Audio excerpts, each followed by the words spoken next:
কাছে কত দোয়া করেছে, যুদ্ধে অংশগ্রহণ করতে না পারলেও তারা দোয়া করেছে। তুমি তাদেরকে বিএনপির প্রতি তাদের মনকে মনোনিবেশ করে দাও। আল্লাহ বিএনপির চোখ নিয়ে তাদেরকে বিজয় এনে দাও।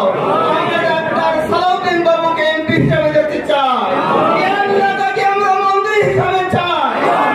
রহমতের ভান্ডার থেকে তুমি এই মন্ত্রিত্ব তুমি তাকে দিয়ে দাও। এই দোয়ার বদৌলতে আল্লাহ আমরা নিরীহ, আমরা নির্যাতিত, তুমি বলেছ যারা নির্যাতিত নিরীহ তাদের মুসলিমের দোয়া তুমি কবুল করে রাখো।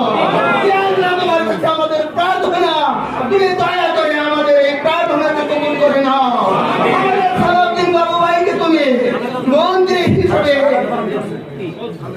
খালেদা জিয়ার মুক্তি তুমি দেওয়ার ব্যবস্থা করে দাও। আমাদের দেশ নেত্রী খালেদা জিয়া তিনি অত্যন্ত দুঃখে কষ্টে রোগাক্রান্ত অবস্থাতে আছেন, তাকে তুমি সুস্থ করে দাও, মুক্তি করে দাও। সুবহান রাব্বিকা রব্বিল ইজ্জাতি আম্মা ইয়াসিফুন ওয়া সালামুন আলাল মুরসালিন ওয়া আখিরু দাওয়ানা আলহামদুলিল্লাহি রাব্বিল আলামিন।